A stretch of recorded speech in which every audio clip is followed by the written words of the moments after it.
The faint glow of neon signs flickered against the darkening sky as Terrence parked his dusty pickup truck in front of Elliot's Taproom, a modest bar just off Highway 74 in North Carolina. The bar wasn't anything fancy, just a staple for locals, truckers, and road-weary souls looking for a cold drink and a quiet corner. Terrence, having just returned from deployment a week ago, wanted nothing more than a moment to relax before heading back to the demands of everyday life. Pushing open the creaky door, Terrence stepped inside and was greeted by a wave of chatter and the hum of an old jukebox playing Johnny Cash.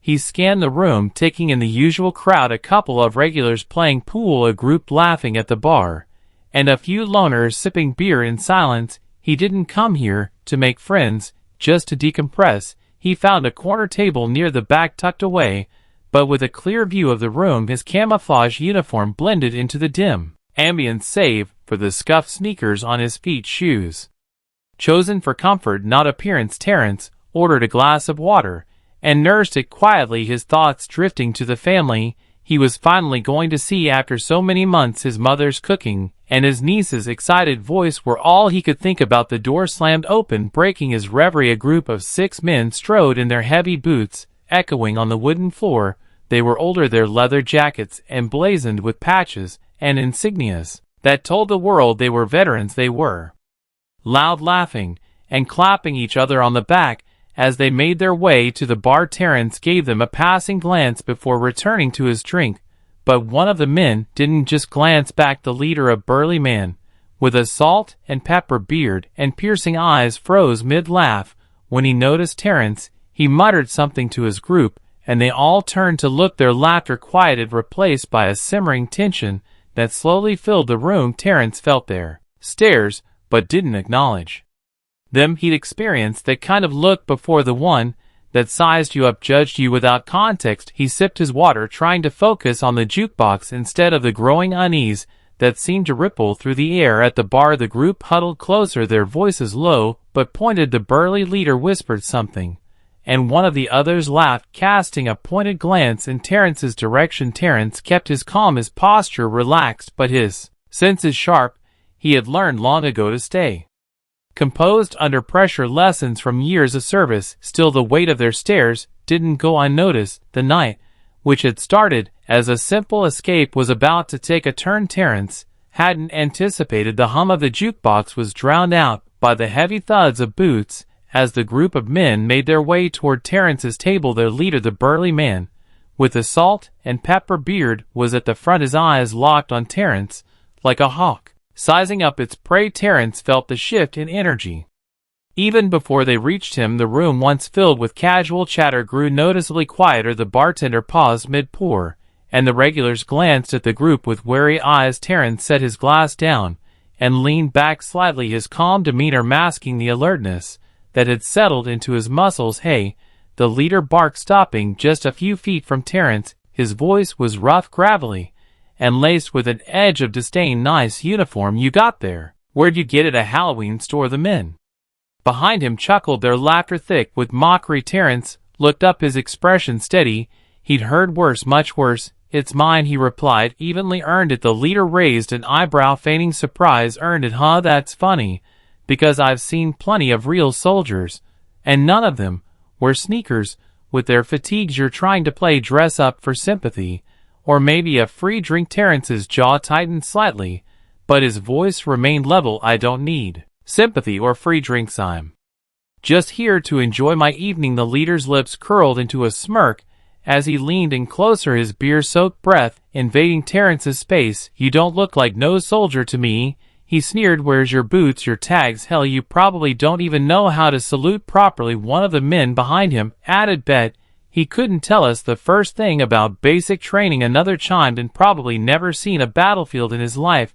The group erupted in laughter again, their voices grating against the low hum of the jukebox. Terrence stayed silent, his eyes moving between the men. He wasn't intimidated, but he wasn't about to fan the flames either. His years in the service had taught him how to pick his battles, but there was something about this encounter that rubbed him raw. It wasn't just their words, it was the audacity, the ignorance. "I don't need to prove anything to you," Terrence said finally, his voice calm but firm. The leader, now visibly irritated by Terrence's composure, stepped even closer, his large frame looming over the table. "You think you're some kind of hero, huh? Walking in here like you belong? I don't think you do." The room seemed to hold its breath. Terrence met the man's gaze unflinching. "I've served 3 tours overseas," he said, his voice steady but carrying an edge, "and I don't need your approval to belong anywhere." The laughter stopped. For a moment the leader hesitated, his bravado faltering under the weight of Terrence's words,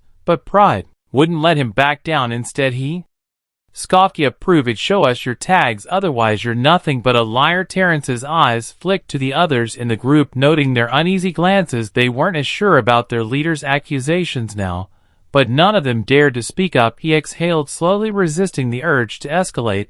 "I don't owe you proof," he said, "but if you think starting something here is a good idea, I'd suggest you think again." The tension in the room was palpable. The bartender's hand hovered near the phone, ready to call for help. The other patrons shifted in their seats, their eyes darting between Terrence and the group, and yet the leader didn't move. Instead his smirk returned, sharper and meaner than before. "You've got a smart mouth," he said, his voice low and threatening. "Let's see if it's as quick as your fists." The moment hung in the air, stretched tight like a wire ready to snap. The leader's smirk curled deeper as he lunged forward, his hand reaching for Terrence's collar. His movement was clumsy, driven more by bravado than skill, but it was enough to set everything in motion. Terrence didn't think he reacted. Years of training kicked in, and with a swift, precise movement, he sidestepped the grab, catching the man's wrist in midair. In one fluid motion, Terrence twisted the arm behind the man's back and used his weight to push him forward, pinning him face first against the edge of the table.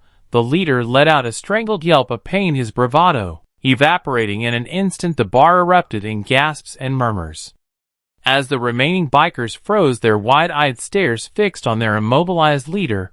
For a moment no one moved. Terrence's voice cut through the stunned silence, low and controlled, but carrying an unmistakable authority. "I told you to think twice before starting something." He leaned in slightly, his grip firm, but not excessive. "You don't know who you're messing with." The leader struggled against Terrence's hold, but it was no use. The soldier's calm efficiency left no room for error or escape. From across the room one of the bikers took a hesitant step forward, his hands raised in a half-hearted attempt to intervene. "Hey man," he stammered, "let him go. He didn't mean nothing by it." Terrence glanced up, his eyes locking onto the man. "He came at me. You saw it." His voice was steady, unshaken by the chaos around him. "If you want him free, tell him to calm down." First the bartender, who had been silently watching with the phone in hand, finally spoke up. "Maybe it's time for you all to leave before this gets worse." But the leader, Hank, as one of his buddies called him, wasn't ready to back down completely, even with his arm twisted and his face pressed to the table. He snarled through gritted teeth, "Call the cops. This guy just assaulted me. He's wearing a fake uniform, and I want him arrested." Terrence released him with a controlled shove, and Hank stumbled forward, clutching his arm. As he turned to glare at the soldier, "You'll pay for this," he growled, his tone dripping with malice. The rest of the bikers rallied behind him, emboldened by the perceived slight against their leader. One of them pulled out a phone, dialing 911 with shaking hands. "Yeah, we've got a guy here impersonating a soldier," he said, his voice loud enough for everyone in the bar to hear. "And he just assaulted my friend." Terrence stood still, his expression calm, but his mind racing. He knew how this looked, knew how quickly things could spiral out of control. But he also knew he hadn't done anything wrong. His years of service, his sacrifices, everything he stood for, it would all hold up against their baseless accusations. He just had to stay calm. The bar was alive with murmurs now, patrons whispering among themselves and casting sidelong glances at Terrence. Some of them looked uneasy, while others seemed quietly impressed by how effortlessly he'd handled the situation. But no one stepped forward to challenge what had happened. Outside, the sound of approaching sirens cut through the tense air. Red and blue lights flashed against the bar's windows, casting shifting shadows across the room. The police had arrived. The doors swung open, and 2 officers stepped into the bar. One was a broad-shouldered man with a close-cropped haircut, his expression unreadable behind mirrored sunglasses. The other was a woman with sharp features and a calm, observant demeanor. Their presence immediately silenced the room as all eyes turned toward them. "We got a call about an altercation," the male officer said, his voice steady but firm. "Can someone explain what's going on here?" Hank, clutching his wrist and still red-faced from the encounter, was the first to speak. He pointed a shaky finger at Terrence. "That guy assaulted me, and he's impersonating a soldier. Look at him. He doesn't even have proper boots on." The officer's gaze shifted to Terrence, who stood quietly by his table, his posture relaxed but alert. "Is that true?" the officer asked, his tone neutral. Terrence shook his head slowly and met the officer's eyes. "No, sir. This man and his friends confronted me because they didn't believe I'm a real soldier. When he tried to grab me, I defended myself." The female officer stepped forward, her eyes scanning the room. "Did anyone witness what happened?" she asked, her voice carrying a calm authority. The bartender spoke up, breaking the tense silence. "I saw it. Hank went after him first. That soldier just reacted to protect himself. It wasn't an assault." A murmur of agreement rippled through the room. One patron near the jukebox added, "Yeah, he didn't start anything. Hank's been on edge since he walked in." The male officer turned back to Terrence. "Do you have any proof of your service, sir?" Terrence nodded, keeping his movements measured as he gestured toward the duffel bag on the floor by his table. "In that bag I've got my service uniform with my name and rank. I also have my ID and my wallet. You're welcome to take a look." The officer retrieved the bag and carefully opened it, pulling out the neatly folded uniform adorned with badges and insignias. He inspected it briefly before turning to his partner, who nodded in quiet confirmation. "You're clear," the male officer said, his voice firm but respectful. "We appreciate your cooperation." Hank, still nursing his bruised pride, growled, "You're just going to take his word for it? He could have faked all that." The female officer shot Hank a sharp look. "Enough. From what I've heard, you instigated this, and you're lucky he's not pressing charges against you for assault." The words hit Hank like a slap, and his bluster began to deflate. The other bikers shifted uncomfortably, avoiding eye contact with anyone in the room. "Here's how this is going to go," the male officer continued. "We're filing a report about this incident. If you want to pursue your claims, you're welcome to do so, but you should know that false accusations are a serious matter." Hank opened his mouth to respond but closed it again, realizing he was cornered. The officers stepped back, scanning the room one last time. As the tension began to ease, the female officer turned to Terrence. "Thank you for keeping your cool. We'll make sure this is documented correctly." Terrence gave her a small nod, his composure unshaken. "Thank you, officer." The bikers began to shuffle out of the bar, their earlier bravado replaced by awkward silence. Hank, still fuming, glared at Terrence one last time before disappearing through the door. The officers followed shortly after, leaving the bar to slowly return to its usual hum of conversation. Terrence sat back down, his drink untouched. The weight of the encounter lingered, but he was relieved it hadn't escalated further. Around him, the other patrons whispered and stole glances in his direction, their earlier wariness now replaced by quiet respect. A few days later, Terrence was working on his old pickup truck in the driveway of his small home on the outskirts of Fayetteville, North Carolina. The late afternoon sun cast long shadows across the yard as he tightened a bolt under the hood. The memory of the bar incident lingered, not because of the confrontation itself. He had faced worse in combat, but because of what it represented. It wasn't the first time someone had judged him unfairly, and he doubted it would be the last. The sound of tires crunching gravel pulled him from his thoughts. He straightened up, wiping his hands on a rag, and turned to see a motorcycle rolling into the driveway.